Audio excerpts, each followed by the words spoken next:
Hello and good evening, and welcome to the second of our hustings, this time for the really important post of Dean of the Royal College. And as you know, the Dean is one of 4 officers and has overall responsibility for training, education and the exams. So this is a really vital role for the college. I'd like to thank all of you for joining us.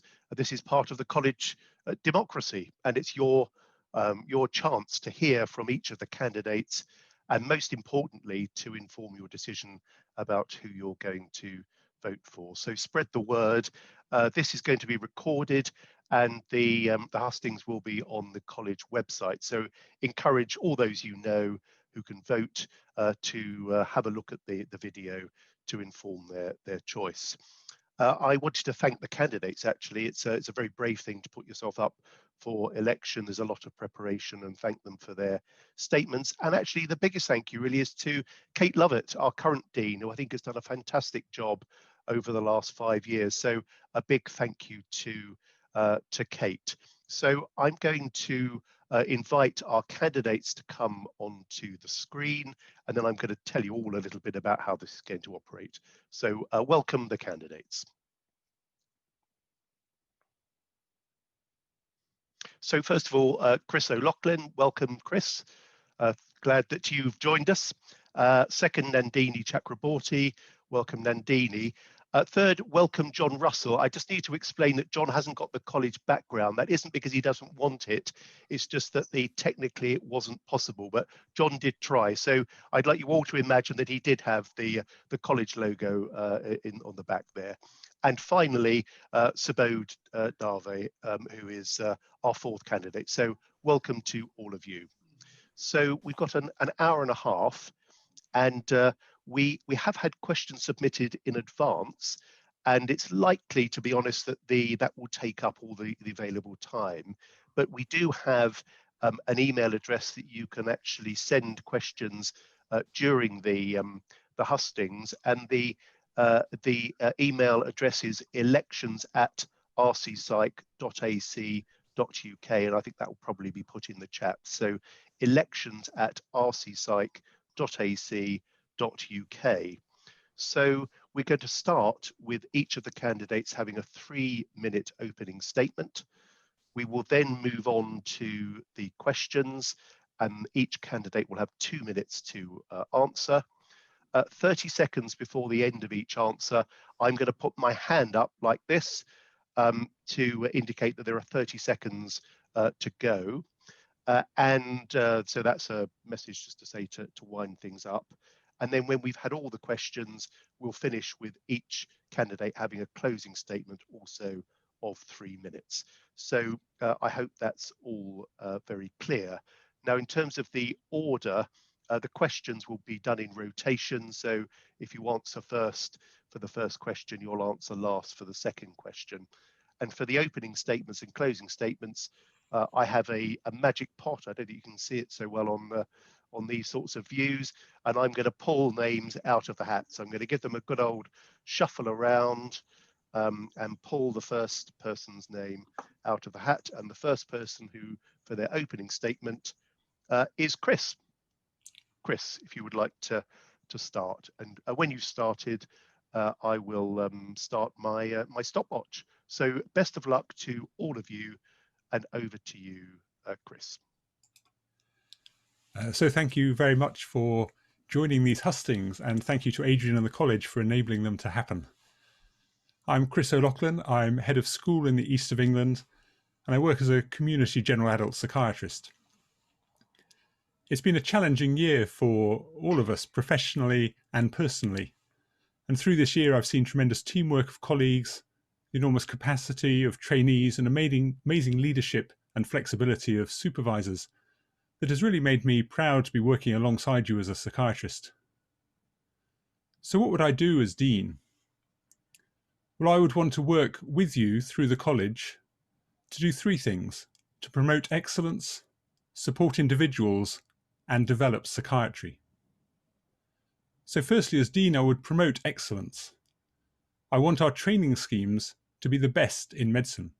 If you're a trainee listening to this, I want you to have the highest quality opportunities to develop your career so that you can become leaders in research, in quality improvement in medical education. I want to see more women moving into senior roles in our NHS organisations and universities. If you're a trainer, I want you to be confident in your skills to develop our trainees, and for this role to be held in high regard, for you to be given the resources you need to do this job effectively. And for all my clinical colleagues, that we can be able to offer incredible patient-centred care informed by cutting-edge knowledge and skills. Secondly, I would want to support individuals. It's not easy being a psychiatrist. It's emotionally demanding and intellectually challenging, and you may be juggling revision with on-calls with family commitments. But there are extra hurdles some doctors face, and we know we're not meeting the needs of our international graduates and ethnic minority doctors adequately. And though we've known this for a while, we're not yet doing enough to address it. I want to really personalise training so it matches the needs of individuals, so that whatever your circumstances, whatever your journey, whatever challenges you face, we are removing obstacles, offering guidance, and enabling you to achieve your aspirations. And thirdly, as Dean, I would develop psychiatry. I would support the development of all psychiatrists throughout your careers, enabling you to acquire new skills, embrace new roles, and be valued without discrimination. We've had success in recruitment to our core training schemes and now need to build on this to areas with real pressing clinical need. Intellectual disability, substance misuse training are expanding perinatal posts. And the college must of course continue to champion the cause of mental health, not only for our own patients, but so that undergraduates acquire the skills they need, whatever specialty they move into. So I would promote excellence, support individuals, and develop psychiatry, and it would be an honour to work with you as Dean. Well, thanks very much for that opening address, Chris. And now I return to pull out the next candidate's name. And the next candidate is Subodh. Subodh, so if you'd like to give us your opening 3-minute statement, over to you. Thank you. It's a great honor and privilege to be here at the Hustings, and thank you all for attending. So I started training in Mumbai, India, and when I was training there, I thought of myself as a conscientious doctor, seeing 6 to 7 new patients in the morning, 100 patients for follow-up, and all people would come around and wait patiently from 8 in the morning. Some of them would only be seen at 1 p.m. And not once did it strike me that that they could just I could start a register for them. They could register their names and then leave and have a cup of tea and then come back. And the lesson that I've learned from that was that our science is ultimately only as good as it can improve patient outcomes and experience. And we are facing big challenges today. Our patients with serious mental illness die 20 years younger. We know the impact of adverse childhood experiences on increasing risk of depression 4-fold, suicide attempts 30-fold, the impact of ethnic inequalities and poverty inequalities that has been highlighted.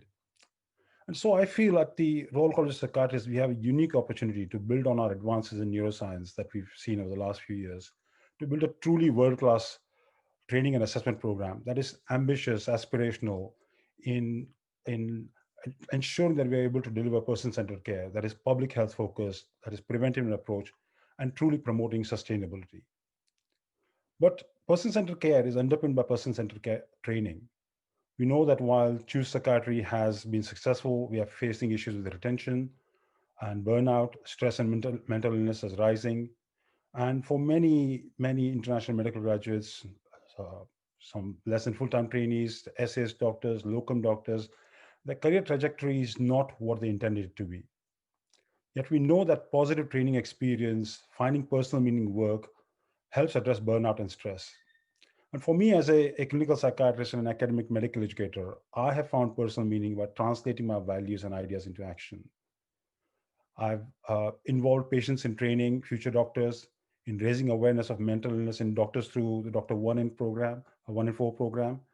And yes, I cycled the length of the country earlier this year to raise awareness about mental illness in doctors.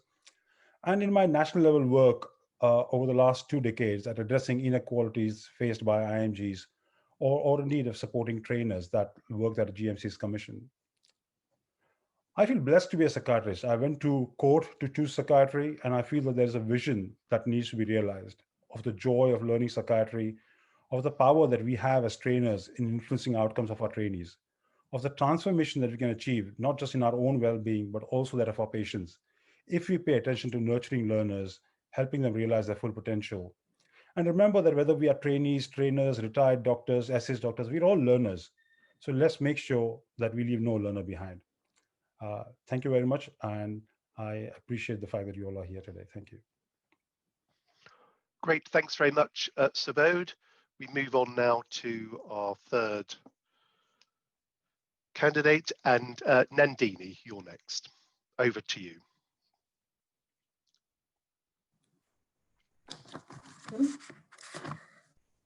Hello, and it's a pleasure to share my vision for RCPsych Dean. Detailed history taking, which genuinely explores patient journeys, and mental state examination, which explores true patient experience, are the cornerstones of good psychiatry.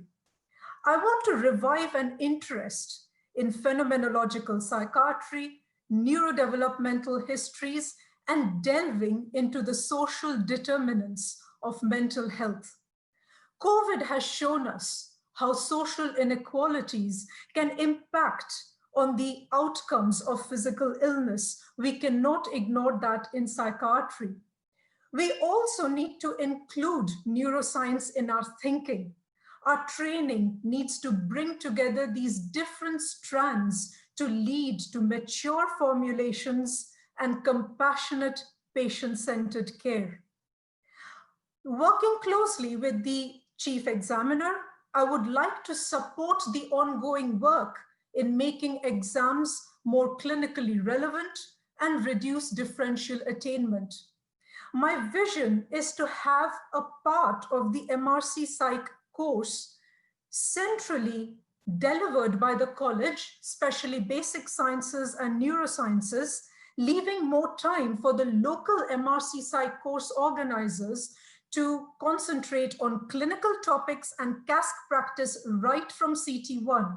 We need to make use of the remote technology we are so used to now to bring the best speakers across the country to a single platform for all UK trainees. I want to encourage our trainers to take up college roles, external advisors for ARCP, CASC examiners, CSER evaluators, networking, bringing the knowledge from other areas into their own to reduce discrepancies in ARCP panels, CASC pass rates, and CSER support. I want CPD for consultants and SAS doctors to focus on portfolio careers, charting journeys in specific areas of expertise, clinical, leadership, research, teaching, to give them the recognition, the accreditation they deserve. The excellent Choose Psychiatry project has done brilliantly for recruitment.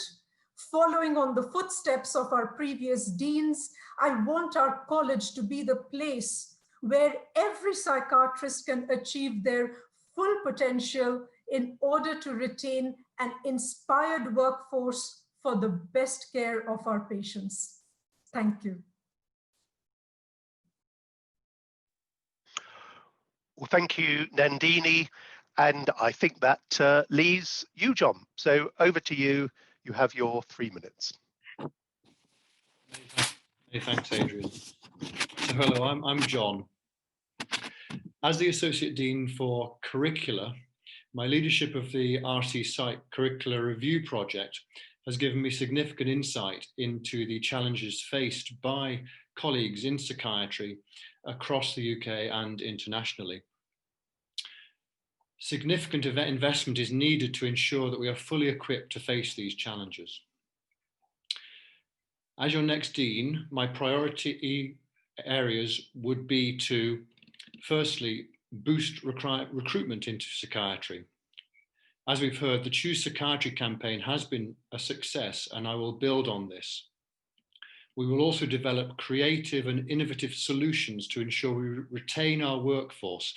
For instance, deferred entry into higher training to allow more out-of-program experience and potentially looking at exchange programs with other countries. Secondly, to implement the 10 new curricula. Without psychiatry curricula, there is no psychiatry. The new curricula will be relevant and succinct, easy to navigate and interactive, and planning for their implementation is underway. Thirdly, to champion research. It is essential that academic research and quality improvement experience is of a consistently high standard across all of the UK. I will work closely with the academic faculty and the new Associate Dean for Academic Training to deliver this. Fourthly, to ensure equity of access to education and training opportunities. High quality educational programs will receive the accreditation they deserve, irrespective of training location. I will set up a network of regional tutors who will ensure the consistent delivery of education and training across the UK in eating disorders, addictions, perinatal psychiatry, and neuropsychiatry. Fifthly, to optimize the use of technology. The pandemic has taught us how to use technology creatively and effectively. By collaborating with experts in the field, I will lead on the development of and use of new technologies to deliver education and training. Psychiatry will be the medical specialty spearheading this. Finally, to ensure equality for all. Psychiatry welcomes diversity. It is our strength. However, differential attainment continues for international medical graduates from the EEA, women, and those with protected characteristics. We all deserve to reach our full potential, and as Dean, I will advocate passionately for equal opportunities for all. Thank you.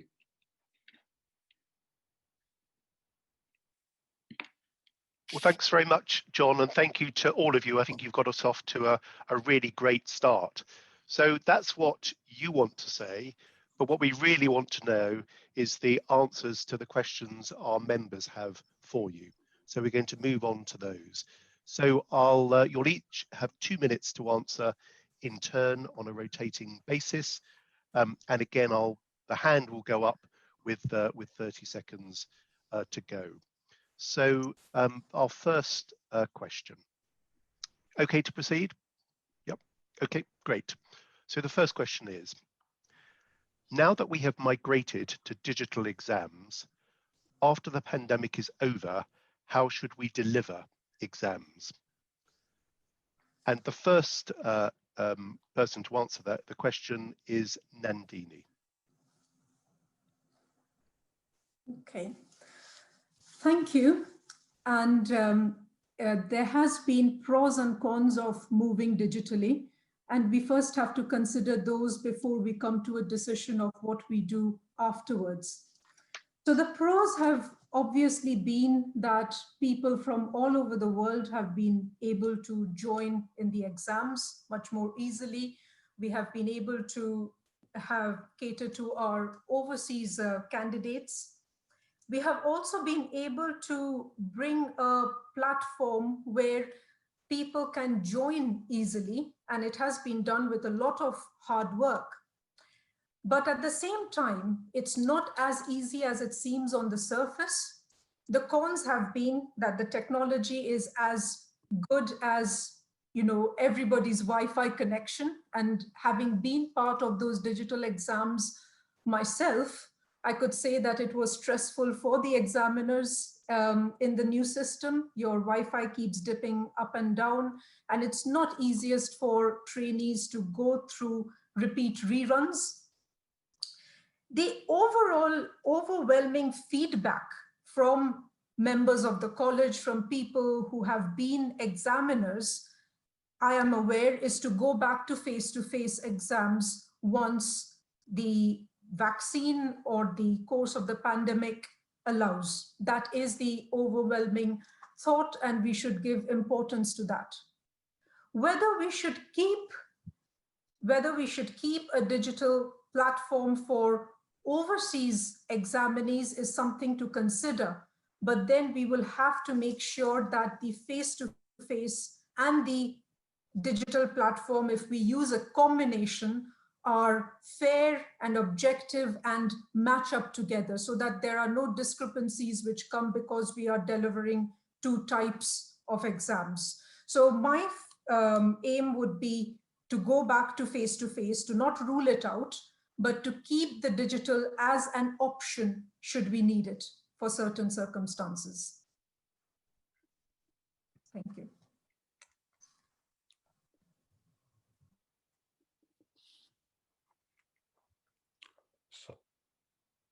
Sorry, is it me next? Adrian, you're mute.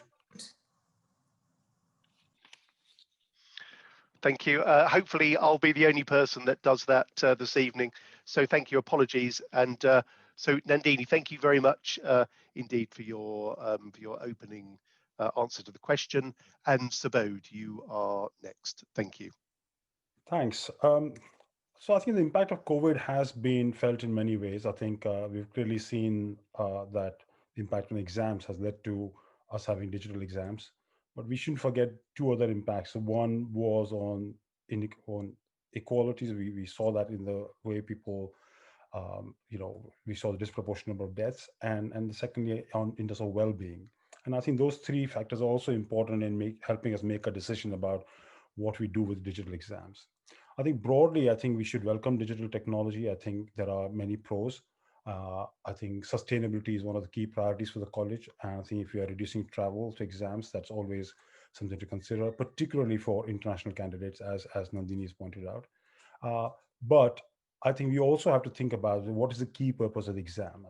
And for us, I think this is the exam that guarantees to the public that people are safe to practice.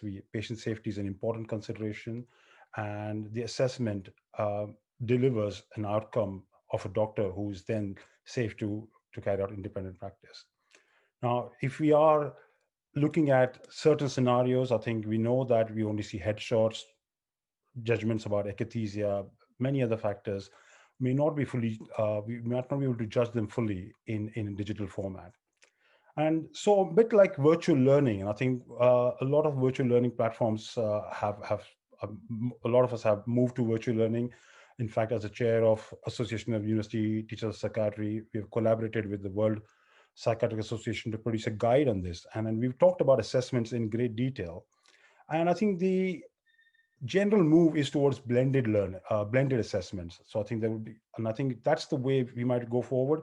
I think to decide that some of our exams, some of our assessments could take place in the digital format, but while we retain the face-to-face format as well, to ensure the validity of the exam while ensuring that there is reliability of the exam as well.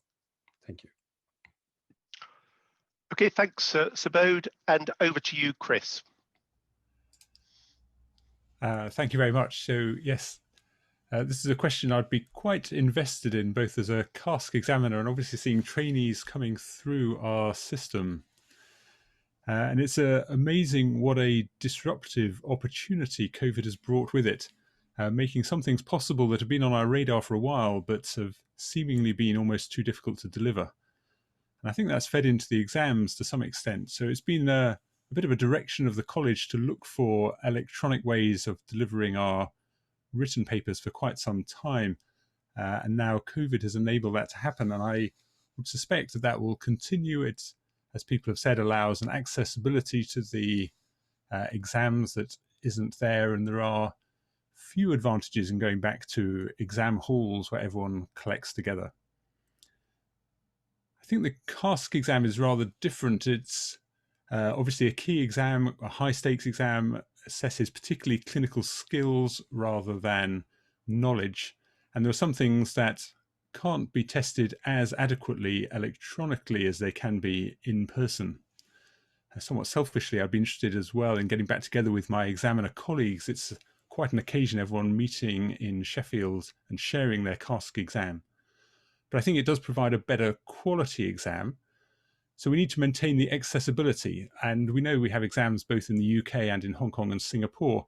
And I was very pleased to see in the college's international strategy, looking at the question of being able to hold CASC exams in India and perhaps the Middle East to make them accessible more widely. So in answer to the question, written exams, I think, and would support them staying electronically. The CASC exam, I would be pleased to get back to an in-person proper assessment as soon as possible, as I think that offers the best quality exam we can arrange. Thanks, Chris. And finally, over to you, John. Yes, no, I mean, I would agree that there's certainly the digital platforms have been hugely helpful in the current circumstances to ensure that we are able to progress with our examinations. And I know that a huge amount of work went into achieving that. I'm also aware that more CASC examiners were required to achieve that. And so there's been, I know there's a thought that increasing digitization will save money. That might be the case in the long term, but I've got the sense by speaking with colleagues that there was quite a significant resource needed to set up this form of examinations. We acknowledge face-to-face contact in examinations is optimal. As we've heard, I mean, I would be very supportive, and I'm supportive of increased centres being used for CASC examinations across the world. I also think we need to be increasing the number of locations that the written papers can be done electronically across the world as well, so that we can ensure that as many trainees can access the exam system as is possible, and the use of technology is going to be clearly very important in that. Thank you. Okay, thanks very much to all of you. And it's great to see that we've got 180 people who are actually participating, watching. So thank you to all of you for joining us. And of course, there'll be many more who will watch this at a later date. Some of you may want to watch it again, of course, to make it absolutely certain you know what the candidates have said. So let's move on to our second question. So the second question is, what do you see as the role of the Dean in the college's international strategy? And you might also want to add something specifically about the exam on an international basis. So the second person comes to the first slot. So Subodh, that means you start.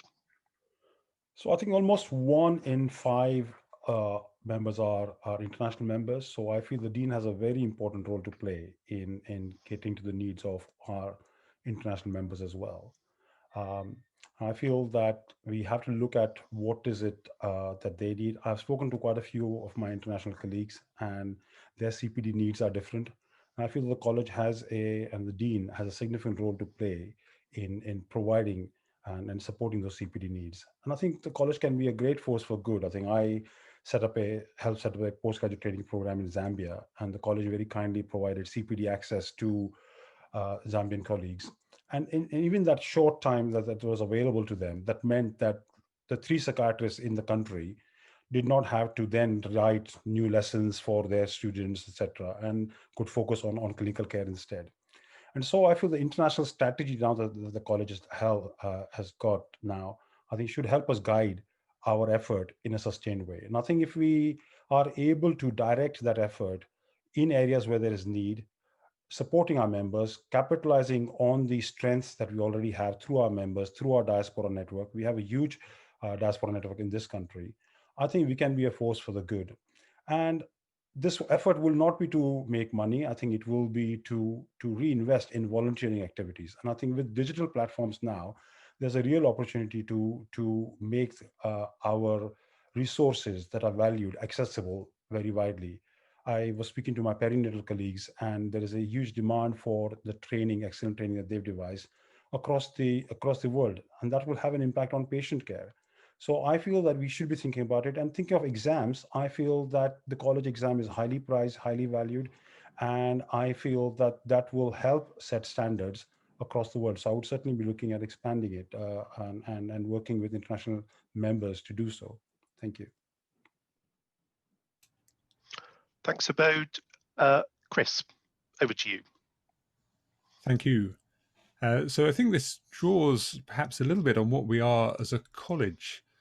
So we're obviously a group of professionals, a group of psychiatrists, but also a group of psychiatrists who have shared values in how we consider psychiatry and how we look after our patients. So patient-centered care and evidence-based medicine. And that really reaches out to our 3,500 or so members across the world who aren't living in the UK. So having an international strategy is obviously key for the college, and very pleased to see this developed. And perhaps unsurprisingly, given that education and training is the number one item in the college strategy, that it also features heavily in the international strategy. And there's lots that can be done that will be led by the Dean in terms of education and training around the world. So we've already touched a little bit on exam centres. So we have been running written exam centres in a number of locations around the world, both in Europe and beyond, and CASC exams in the UK, Singapore and Hong Kong. And I mentioned previously looking to extend that to India and the Middle East. But also the college is involved in training trainers around the world and being able to spread our values in psychiatry through our involvement in other training initiatives. And that is key to supporting and developing our members overseas and extending our brand, almost our way of looking at psychiatry overseas. And we also have involvement overseas with our MTI program, where doctors will come from low and middle income countries to the NHS to be taught skills in our systems, and obviously we benefit greatly from their presence here, and then take those skills back to the country of origin to enhance their local healthcare system. So a considerable role for the Dean, unsurprisingly, given the importance of the job, and very pleased to see it highlighted in the international strategy the college has developed.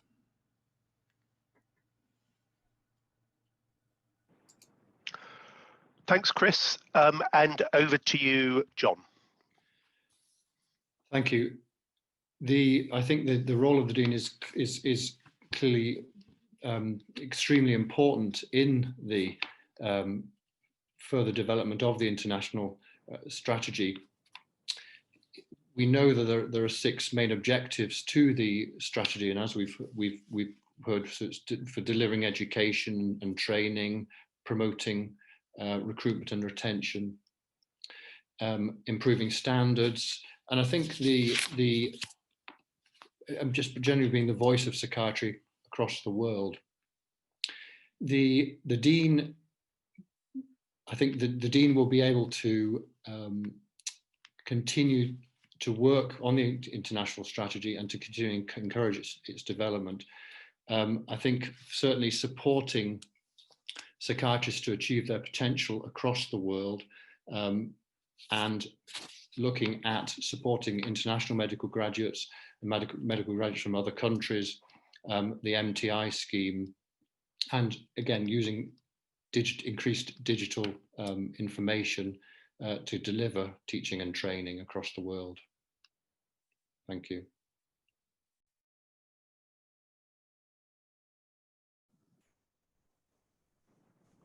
Thanks very much, John. And over to you, Nandini. Thank you. It's a massive area, I think, which is difficult to cover in 2 minutes, but I'll focus on some key areas. So how can the college influence training overseas? And the Dean will obviously have a major impact on that, the exams and the links that we make with our overseas members. In terms of training, the thing that I'm most passionate about is that we've got a new set of very readable curricula. There are lots of places throughout the world who don't have a specific curriculum. And now we have a curricula which is so readable, so exchangeable. And it was written with a view that people can still have Caesar applications on it, so that it would fit our overseas psychiatrists. So it's a great opportunity for us to work with premier institutions around the world to say, can we influence your curriculum, learn from each other, and have exchange programs based on this? The second thing about training, I am involved in producing a document which will help us set guidance for UK trainees doing overseas placements. We are in the way of doing it as a college document, which would encourage deaneries and trusts to release trainees to go abroad to get the knowledge that they can also bring to the UK. And it's a matter of learning from each other. We've got to pin down respect and collaboration and not just think that we are out there to teach on everybody's curriculum. We've got to be honest about it. With overseas members, I'd like to include them more in teaching, training, exams. And if we are going to implement, help implement our curricula even overseas, have those programs where we have a joint collaboration with other institutions. Our overseas members are absolutely key. 17% of our membership, and this is a great opportunity to include them as trainers. Thank you. Thanks, Nandini, and thank you to all of you for your answers. So let's move on to question number 3. So here it is. What difference do you envision the new curricula will make to training?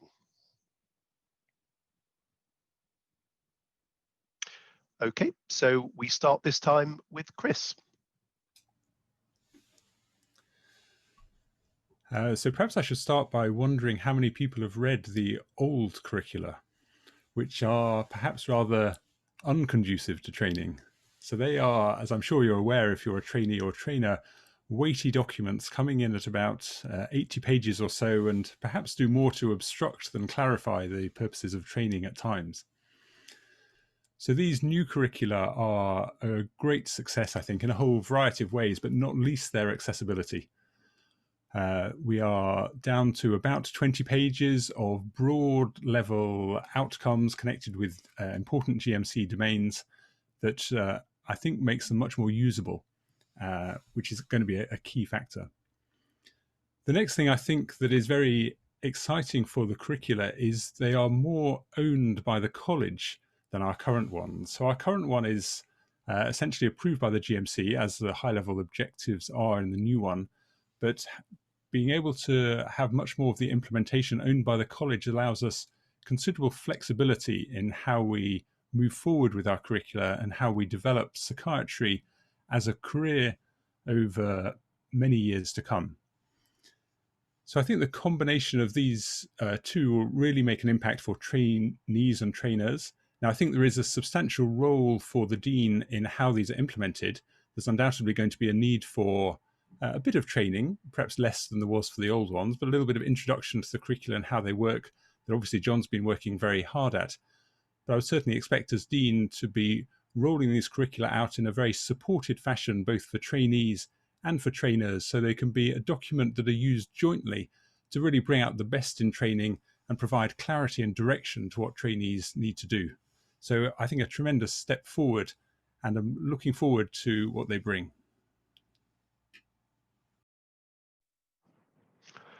John.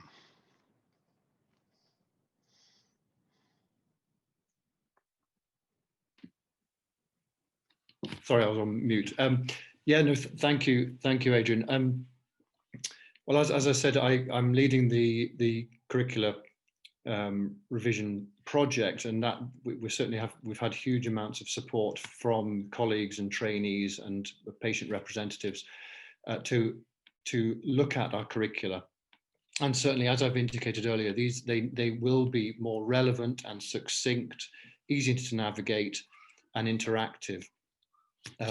The aim has always been to condense what capabilities, the competencies into the capabilities, and to ensure that we are able to we're able to make sure that we can deliver on them. So as part of the framework, we've got a psychiatrized version of the Gold Guide.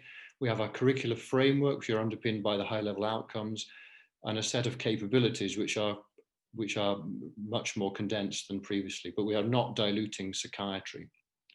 And we're also developing ARCP on training guides, which we are hoping that we will own, we will be able to manage, and to be able to use proactively to change capabilities to update as clinical scenarios and presentations change in the future. So we've got an implementation strategy, which again will be as we roll out over the country, and that will be looking at transition, looking at the e-portfolio system, and also looking at various ways that we can support deaneries to deliver the new curricula. And I'm really excited about them. It's been a long time in the making, but I am really excited that they actually will really be boost psychiatry. So thank you. Nandini. Okay, so when we talk about training, I'm going to include both trainees and trainers in this discussion. The new curricula are absolutely more readable. What is even better in them is that the HLOs, which are based on the generic professional capabilities of GMC, now talk to the curricula of other colleges. So when we are talking about parity with physical health, we now have a curricula which are specific to psychiatry in the end, but the framework is similar to other colleges. So I think that's a great thing. They talk to each other. Within training itself, we have always had curricula which are competency-based, not time-based. But we have always used them in a time-based way. And now with fresh curricula, if we are talking about flexibility, we are bringing those discussions to the fore. Right now, with the other thing which has happened around CSER-CP, we are more aware of the legal frameworks which underpin the curriculum and the difference between curricular training time, as we say from a college point of view, and legal training time. If we are aware of these factors, we can use the flexibility ingrained within our curricula now and actually use them in a way that they were supposed to be used. So basically, if people are excellent, they are allowed to progress faster. For trainers, there's always been a discussion around having CSER in another specialty. If you're a general adult consultant working in learning disability or forensic, can you go for a CSER in another specialty? And the new curricula is definitely going to make that a lot easier, a lot pointed, a lot neater. And as a trainer, I think that's important when people are in specific specialties with that expertise. Thank you. Subodh. Thank you. So I'd like to start with my role in the curriculum committee 4 or 5 years ago. We did a survey, and the survey was answered by 800 people who read the old curriculum. And about half of them said that psychiatry is dumbing down, we don't have enough neurosciences. And half also said that we're not having the core skills of a psychiatrist, therapeutic relationship building skills, the ability to deliver person-centered care. So I think the new curricular answer to that, nothing to actually provide an answer. I helped set up a person-centered care scoping group, which produced a report, CR215, College Report 215, which actually has influenced our new curriculum, the person-centered ethos of it. So, and I think I'm really glad about that, because I feel and I hope that the new curriculum, the social determinants of health, the adverse childhood experiences, and how do we influence them? How do we actually embed preventative work and public health skills in our curriculum? But ultimately, we have to remember that a curriculum is what's written down. It's a slimmer version, it's more interactive, it's helpful, but a lot will depend on how we blueprint the curriculum. How do we actually teach? How do we animate the curriculum in our MR-Psych courses, in our training materials, resources, and how do we assess? Because ultimately, assessment has to match up to what we want from the curriculum, and how do we deliver doctors who actually are able to practice in that fashion. So I think we need to be ambitious. We need to say that what we want from our doctors is to be able to treat some of these inequalities, some of the social determinants that I've talked about. The neurosciences background has to be very solid.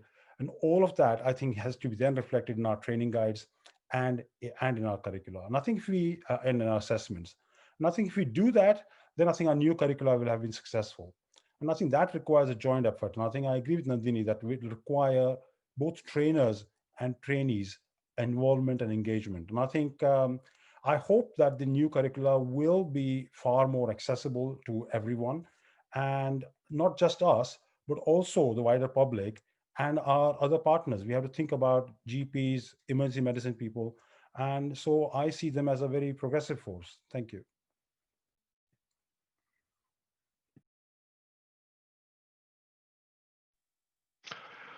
Thanks very much to you all. I think you'd probably be interested to know that the numbers of people watching live are going up all the time. So word's obviously getting round. You're obviously all doing a great job, and people are obviously finding it very informative. So we're not losing anybody. In fact, we're gaining our audience. So well done to our candidates. And we're about halfway through our questions now. So let's move on to question number 4, slightly different angle here. So what does the term academic mean to you? How would you support psychiatrists at all grades to develop as academics? So going round in order again, John, this comes to you first.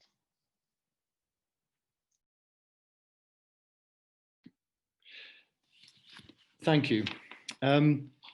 What do I mean? What do I understand by the word academic? Well, I think this, for me, this covers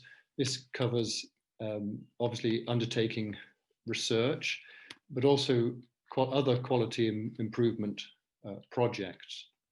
And I think one of the things that I'm very keen to do is to ensure that all trainees and all members are able to access academic experience, irrespective of where they are across the UK. And also, we know that some doctors are more interested in academic experience than others, but we know that we have time allocated in training for trainees to undertake academic training, and so we need to work with the academic faculty and also the new associate dean for academic training to help set up pathways, signposting trainees wherever they are to enable them to access the best experience to undertake this. As part of the curriculum project, we've also been working with the academic faculty to ensure that the capabilities in the framework, which is under our high-level outcome number 9, which maps to the generic GMC framework, required framework, so that it is much clearer what capabilities trainees need to have in core as well as throughout all of the higher specialties, regarding what they need to, what the capabilities are, and also guidance and guides to advise them on how they gain those capabilities. So this is a clearly important subject, and we need to increase research across all specialties. Thank you. Nandini. Okay, so my primary message would be that you can be an academic as a full-time clinician. I am one, and I'm proud to be one. As an honorary professor in the University of Leicester, my title has not come from a huge amount of research work. It has come from practical academic work within clinical settings. I have numerous publications from my day-to-day clinical work. We are sitting on a huge amount of data, which is retrospective, anonymized, practice as usual, which I think is just ethical to share. All research does not have to be randomized controlled trials. Our trainees have to be taught to report their day-to-day work, case reports, looking into literature reviews. And that is academic in my opinion. And it's part of developing the academic part of you as a psychiatrist. The other academic role that I've had is of being secretary of the International SCAN panel, the present state examination version 10. And that is also something that I've done as a full-time clinician. And I've done it in a very practical, clinical way. And anybody who is interested can join me. You're absolutely welcome. I've been looking for help for people to show that not every instrument has to be used for research. You can use it for good clinical practice. Teaching is part of academic work. And the other academic idea I would like to share is, this might not be immediate, but could our college, learning from other colleges, look at perhaps incorporating master's courses under our umbrella in partnership with the universities? I am aware of other colleges who do that, masters in leadership, teaching, even in internal medicine. So there's a lot of academic role to be developed, and it doesn't always have to be as a full-time academic. I think we all have it in us. Thank you. Subodh. Thank you. So I want to go back to the point I made earlier, that academic psychiatry ultimately has to make a difference to patient care, and we have to start from that. So it's applying population-based evidence to the person in front of us, and how do we bridge that gap? And for me, being an academic, having been an academic trainee, did molecular genetics and now is doing medical education, I feel that what helped me was mentoring. And I feel that is something that we really need to be focusing on. I think I would like the academic faculty to provide academic mentoring. We know that there are real issues, particularly there's a big gender inequality. There are very few women in high academic positions. Very small, disproportionately. Nothing. You're one of the minority to be professors. So fantastic. But we'd like to see many more of you. Same with ethnicity issues. I think we are saying there's a big ethnic inequality there. And so I feel that academic mentoring, and now with the digital world, I think that's really possible, because there's also a geographical divide. I know I've spoken to trainees who are in remote parts of the country, and then it's not easy for them to access that academic mentoring. So I would really like us to establish a good academic mentoring program. And this is the year where Wellcome, for example, has said that the mental health is a priority. And I would like to see more research, more academic research focused on the social determinants of health. We've known findings like urban living contributes to schizophrenia, but where is the, when I did genetic studies, the hope was that the Genome Project would solve answers. We got lots of genes with small effect sizes. We haven't seen a lot of epigenetics research. So I want to see more academic research focused on patient care. And finally, I think being a medical educator, I would like to see more academic medical education to see what form of assessments, what form of training is actually making a difference. So I hope that we as a college can drive that forward.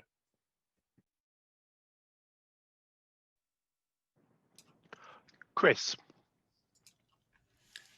Thank you. So the question was, what do we understand by academic? And I guess there is a relatively narrow sense of academics in other people who expand what we know. But then also in a rather broader sense, academics are the people who then implement it. So that might sound a little bit like a cry of, I'm Spartacus.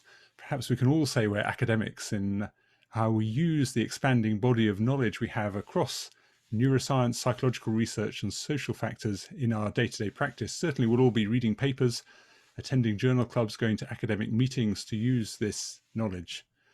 But I think the key thing is how we develop as a specialty through our academic research. And the academic training schemes have obviously got a key part to play in that, but are quite possibly too restrictive in what they offer. Certainly offer high quality opportunities, but for a very few in a small number of centres. Now that, I suspect, suits the big grant awarding bodies who want to get bang for their buck and like to see academic research concentrated, but really skews the field a bit in terms of what matters for patients potentially, and wider aspects of research such as in medical education or quality improvement that are as important in the systems we work as perhaps neuroscience and rather more technical research. So we certainly need to expand our academic base beyond these very central kind of configurations to think of wider questions about how we work as psychiatry and what we really want to know. And we need to develop top-class clinician researchers who are able to direct academic questions towards the needs of patients so that we can implement our expanding body of knowledge in the most effective way, leading to patient care.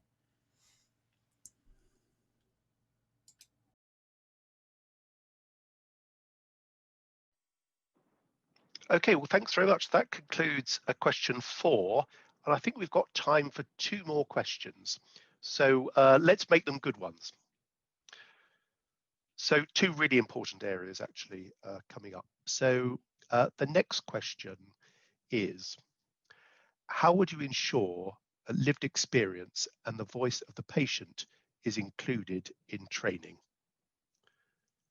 Nandini.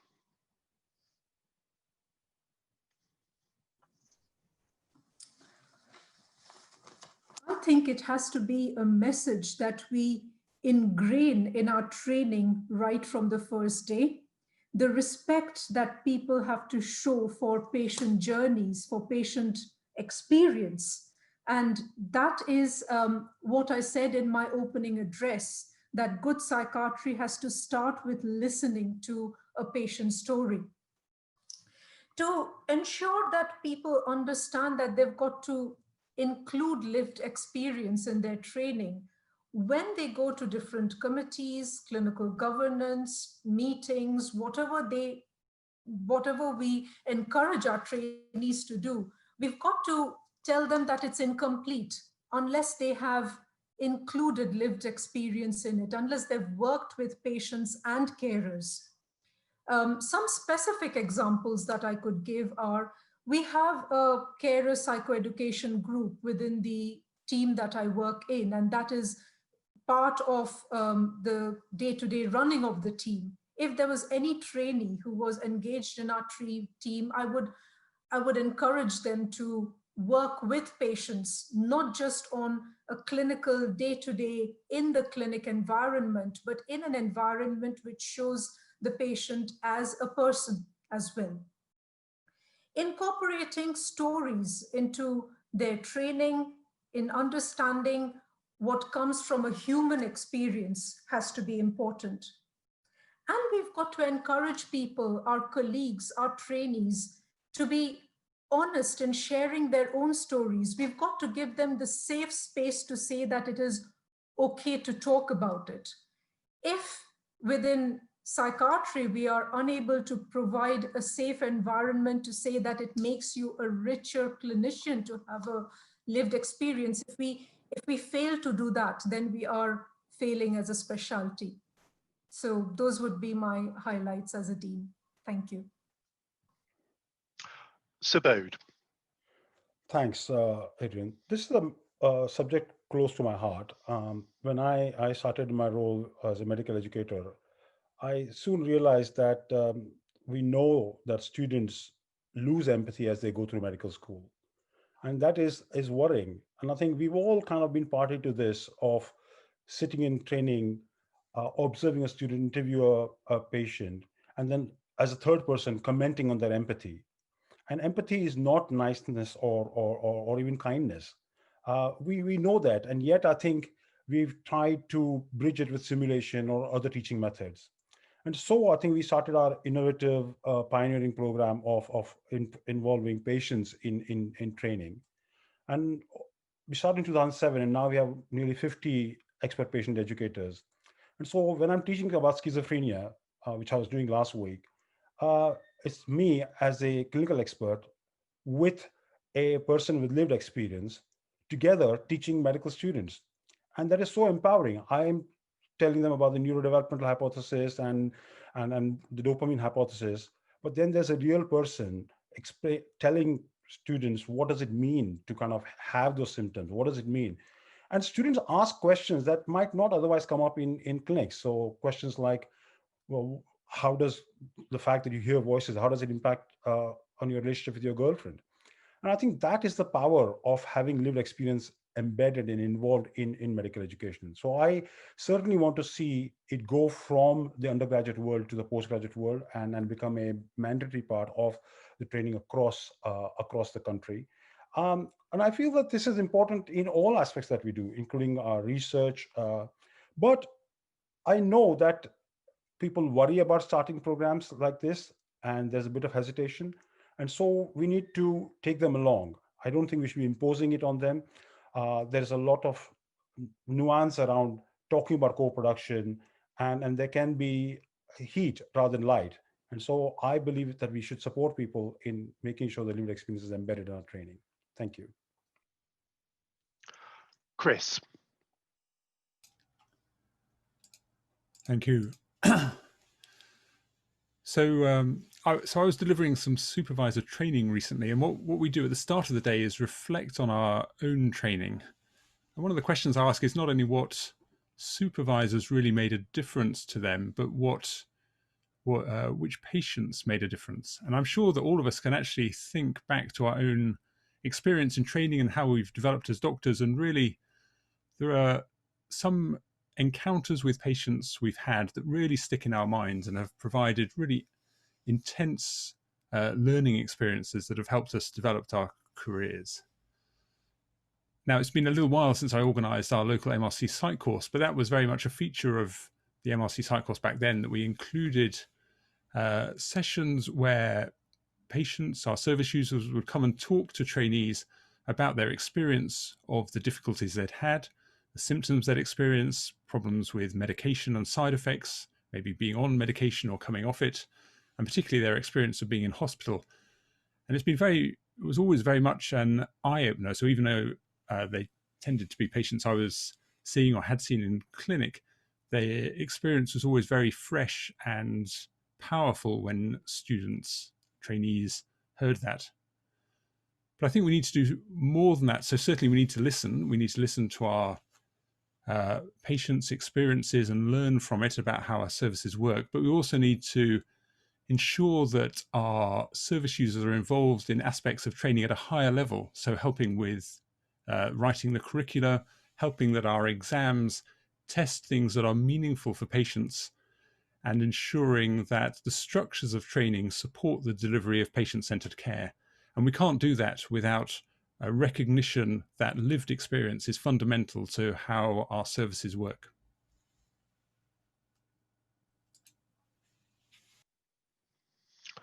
And finally, John. Yes, no, it's clearly the voice of patients is hugely important in the delivery of training, and we have a very supportive member of a patient representative on the curriculum revision working group who has really helped us understand the principles of values-based care and incorporated this into the new curricular framework. I think, the delivery, patients and carers being able to support training opportunities on, for instance, clinical skills, developing therapeutic alliances, be involved, as we've heard, in co-production examinations, again, hugely important to help give trainees insight into the difficulties that their patients and carers of all ages do come up against within the health service. I think we should also recognize that many of us have also had our own mental health problems.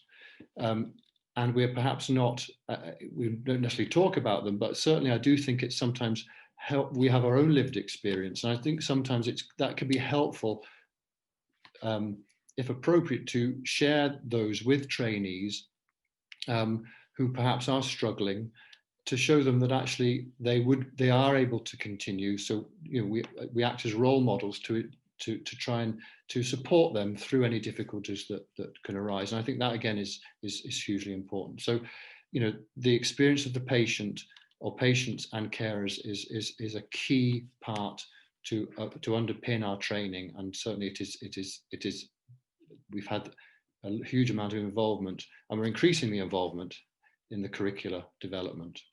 Thank you. Well, thanks very much for that to all of you. And we're about to move on to our final question. Lots of very positive comments on Twitter about the event. Jean O'Hara, thanks, Jean, says impressive candidates, really informative and great questions. So thank you to the candidates, all of you watching, and all of those who have submitted questions. So let's move on to our final question. So, what should the college do to tackle the challenge of differential attainment and ensure all trainees' needs are met, including IMGs and UK graduates from Black, Asian and minority ethnic backgrounds, lower socioeconomic status, and those who have disabilities? So it's quite a long question. Would you like me to, should I repeat that again? Just do it once more. So what should the college do to tackle the challenge of differential attainment and ensure all trainees' needs are met, including IMGs and UK graduates from Black, Asian and minority ethnic backgrounds, lower socioeconomic status, and those who have disabilities? And the order of answering, Subodh, we start with you.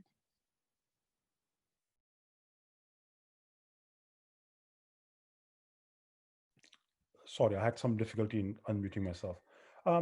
So I was appointed as Associate Dean for Trainee Support and this was part of my portfolio. So we know the scale of the problem. This has been a massive problem for over 2 decades. And we've seen that for IMGs, there's almost the pass rate is about 30 to 40%. For UK graduates, 80 to 90%. UK BAME graduates, also there's a 10 to 15% pass rate difference. But it's not just the exams, it's also the career trajectory, the likelihood of ending up being referred to the GMC. And I've done a lot of work around making, as an advisory group with the GMC, with the BMA, to try and make sure that differential attainment is first of all understood. I think when I started, I looked up the publicly available minutes of every deanery in the country, and not one of them had this item as a standing item on their agenda. So we were starting from a low base. And the scale of the problem is massive because 40% of our workforce is international medical graduates or of BAME origin. And that is a significant number. And each failure costs the NHS significant amount of money, apart from causing significant amount of distress and personal stress to the individual concerned. So this is a really big issue. And I think in terms of what can we do, I think we've already started doing a lot of good work. I think all the deaneries are on board now, and there are programs. We set up programs, national level mentoring and induction programs that are now, have been commissioned by the GMC to deliver that. But I think we need to do more. And I think we have to look at our exams more specifically to see how we can address differential attainment there. And we need to consider the wider group, like you mentioned about disability, etc. And I think certainly also look at widening participation into medical schools, because the whole issue is around social exclusion. And if we can boost up our formative assessments early on, I think we will be able to address this differential attainment. But this is a vital issue, and we have to fix it. Chris. So 2 minutes. That is quite a challenge to address differential attainment across quite a wide range of different groups, because of course it affects not just psychiatry, not just the UK, and different groups differently. But it is a significant problem. So I see that certainly as head of school, when I see trainees not reaching their potential and leaving training early or without completing training satisfactorily. We know it happens through people's careers. I see it in my work in the professional support and wellbeing service at the deanery, where trainees struggle with a whole range of different aspects of their training, which may be down to their experience abroad before coming to the UK, maybe down to their origins within the UK in groups that are perhaps not well represented in medicine, or with health or disability problems that they are tackling. So this is serious, and we need to do something about it. We need to do far more about it, I think, than we've done so far. And to some extent, that is, if you like, a top-down institutional type approach. I'm very interested in what the Royal College of GPs are doing, certainly in the east of England, where they've got a bespoke programme to tackle differential attainment that's being rolled out, that includes specific induction, neurodiversity screening, exam support, and workshops on communication and patient-centered care. Now, that doesn't tackle all the groups, of course, that your questioner mentioned, but it's certainly a kind of bespoke program we should be looking for in psychiatry, and has perhaps been rather too long in coming. But it's also down to those individual encounters that people have on a day-to-day professional life. Those occasions where people's names are mentioned correctly, where they are afraid to ask for help because they might be seen as trouble, or get less help when they ask for it because of unconscious bias in supervisors. So having the right welcoming approach for personalised training that meets the needs of individuals is absolutely critical.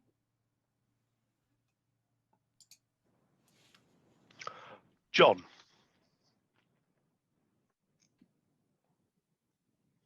No, thank you.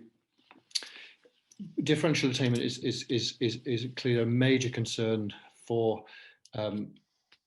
many people, and hurdles continue throughout people's careers, as we've been hearing.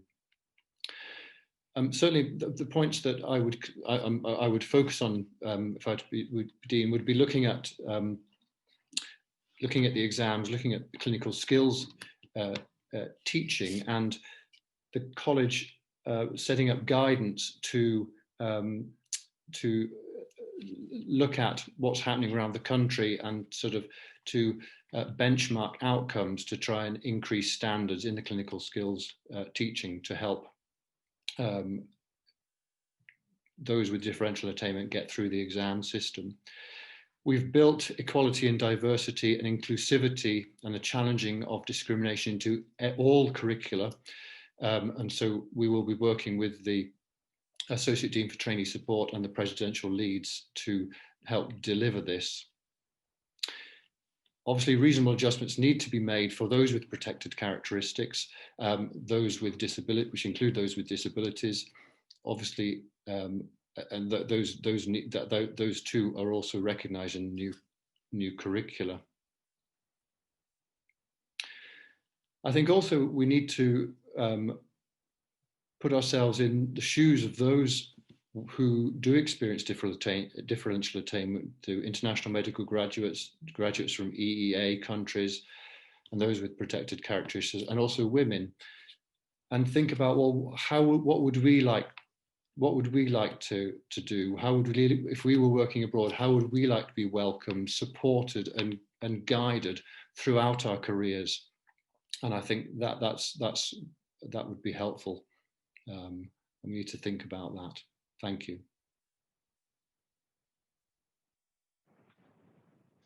Nandini. Yeah, thank you. We have to be practical here. There's no point of the college making a lot of documents, lot of guidance documents, if they are not going to be read and implemented on the ground.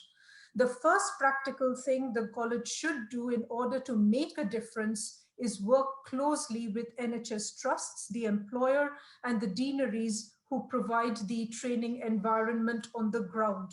And what I would suggest is that we have an ongoing intense dialogue meetings, seminars, conferences, keep the dialogue going, keep the message coming.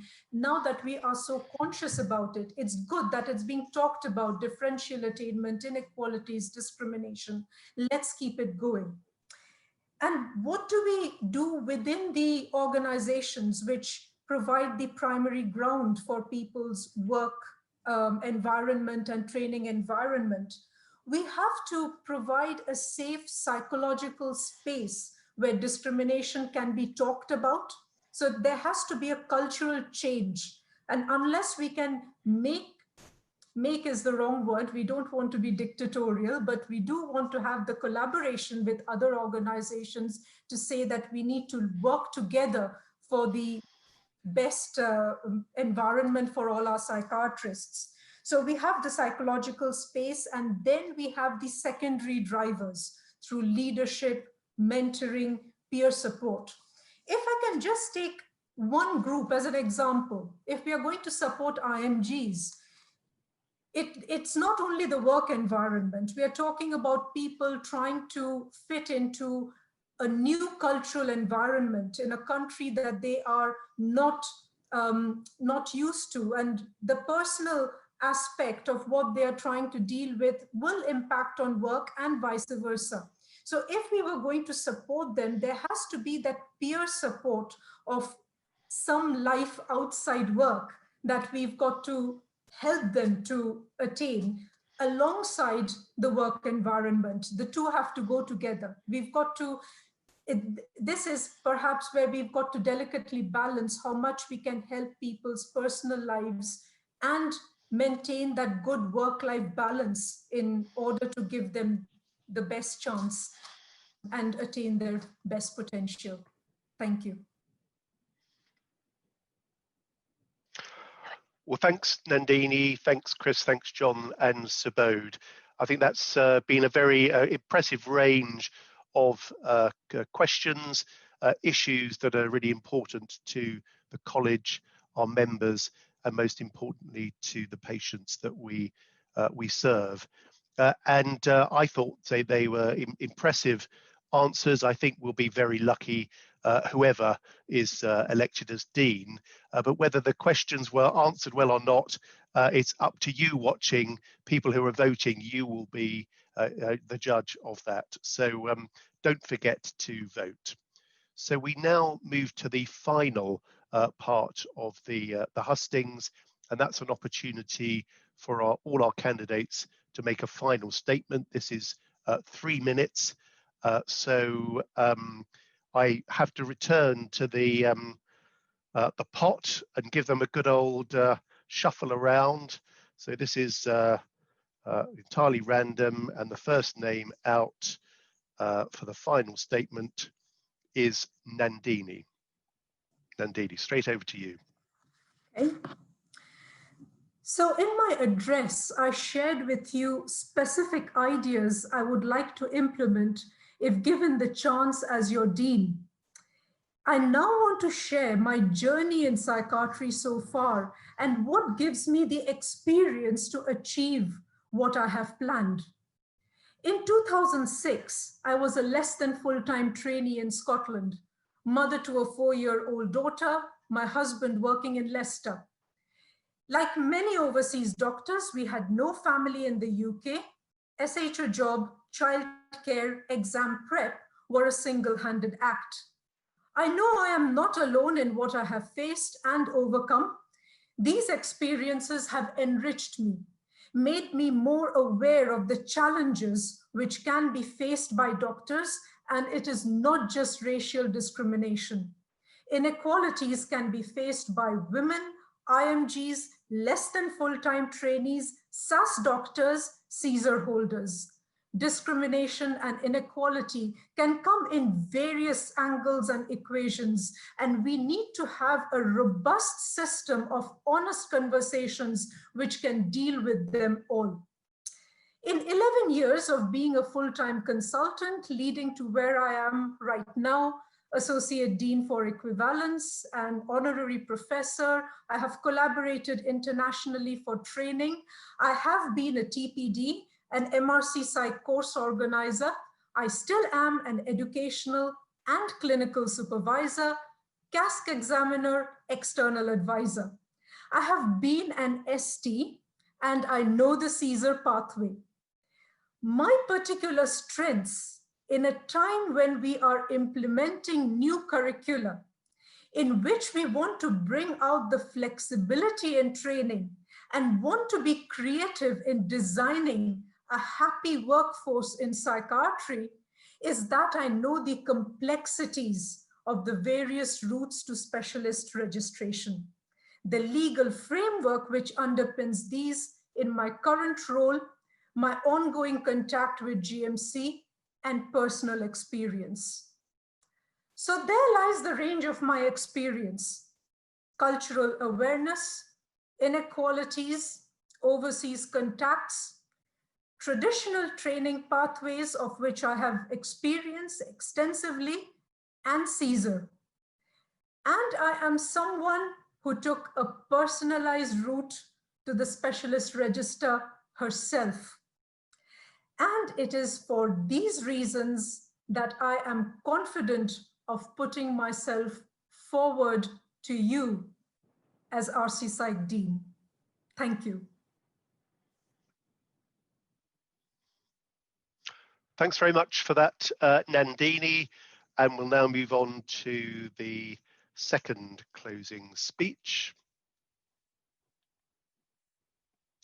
Chris, over to you.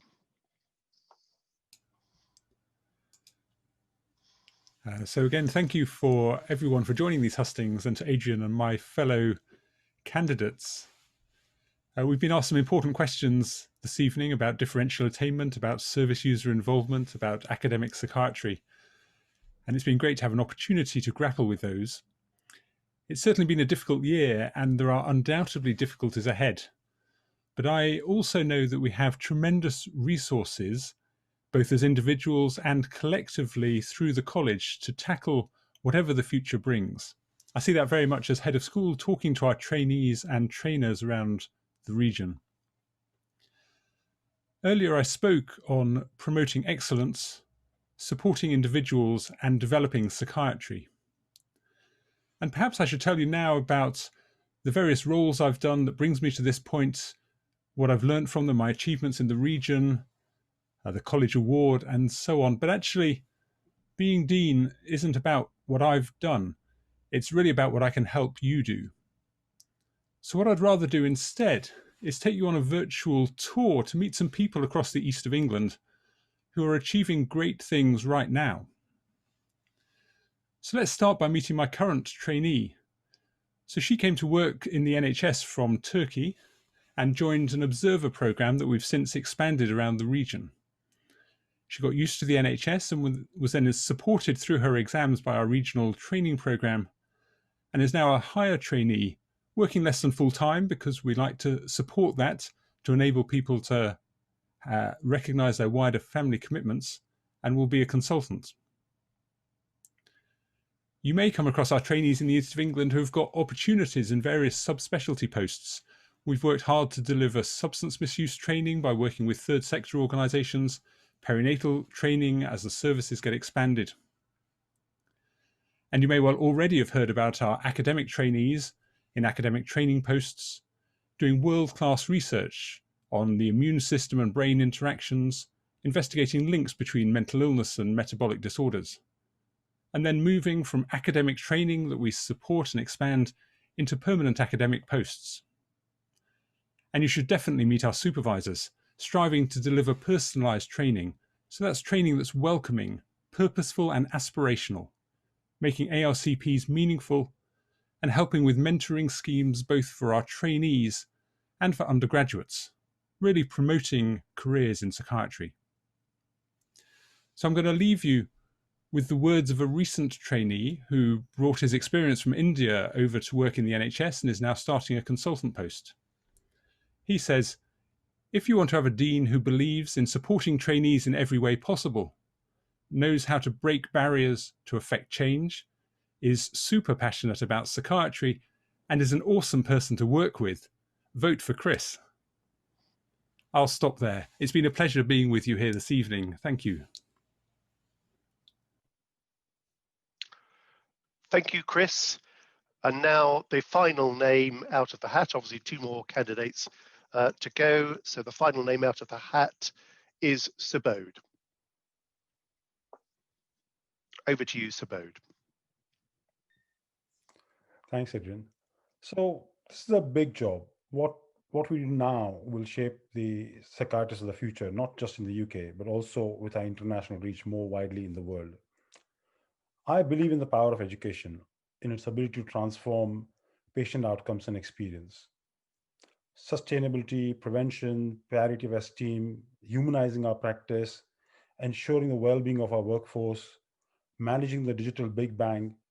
These are big issues, and we have a responsibility to find solutions to these big problems. We must do everything we can to ensure that our training and assessment is delivering results for our patients, for our workforce, and indeed for our globe. And I feel that I have the right skill set for this job.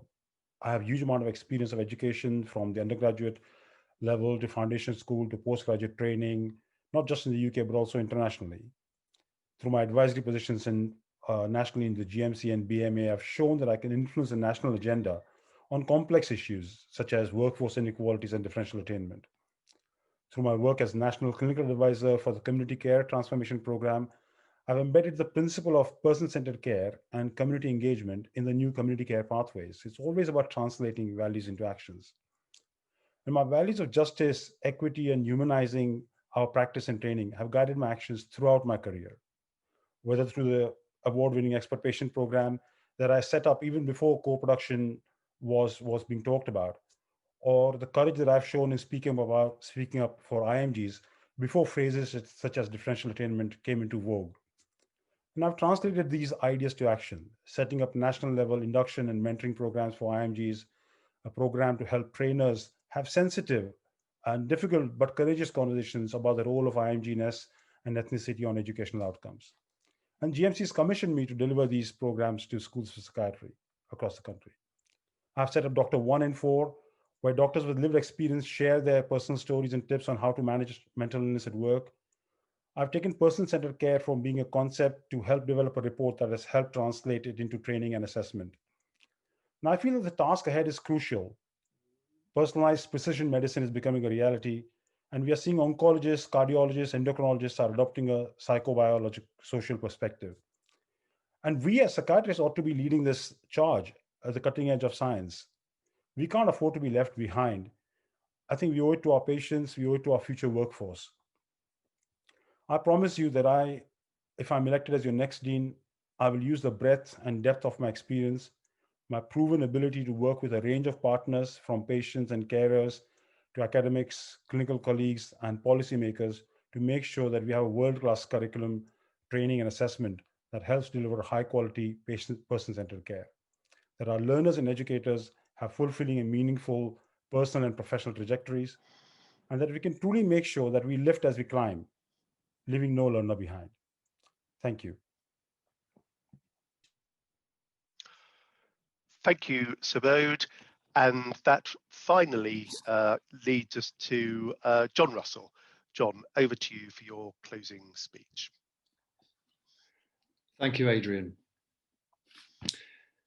As a consultant psychiatrist in intellectual disability psychiatry, and having previously trained in general practice, I understand the importance of effective communication, systemic practice, and team working. More now than ever, we need to focus on the well-being of our patients, our colleagues, and our trainees. We also need to have compassion for ourselves. The supported and valued ethos led by the PTC is an asset to psychiatry. My priorities encompass recruitment, curricula, research, equity, technology, and equality. I have extensive experience in and I'm passionate about medical education and training. I'm able to chair efficiently, negotiate effectively, and work collaboratively with others. I've demonstrated proficiency in these skills in all of my previous training roles, culminating in my leadership of the RCPsych Curricular Review Project and the required consultation with the GMC. I'm approachable, yet able to take difficult decisions when required. I'm resilient and also adaptable. We are an international college. Diversity is our strength. I understand the importance of promoting equality and diversity, equality and inclusivity, and the need to challenge discrimination. Finally, we are a team. We must ensure that medical education and training in psychiatry continues to be delivered at a high standard through established as well as innovative methods. The Dean needs to provide strong leadership to navigate through challenging and unprecedented times. I have the qualities to fulfill this role and would be honoured to be your next Dean. Thank you for your support.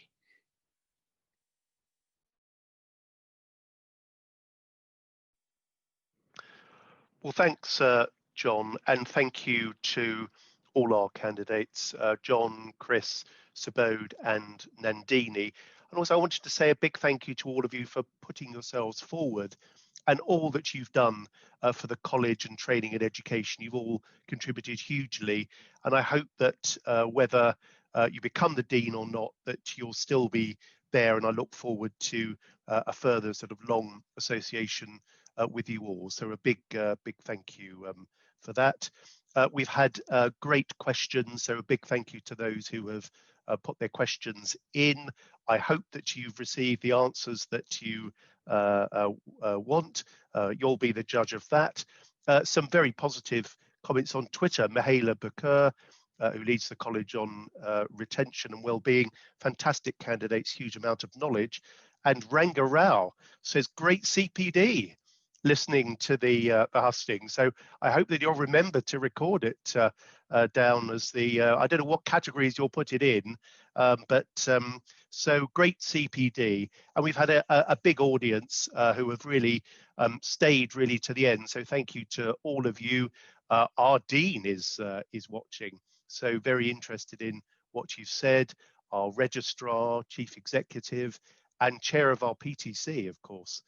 Luke Baker, obviously a very big interest there, and trainers, trainees, people from all over the United Kingdom. So thank you for tuning in.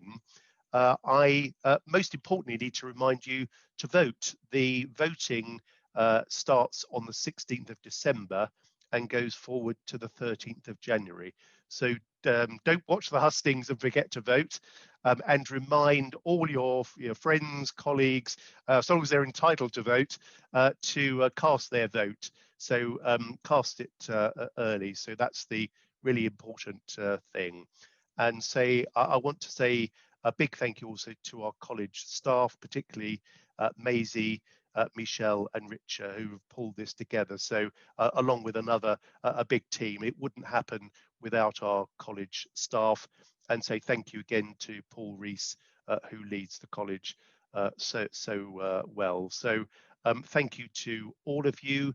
I hope that you'll think about the answers.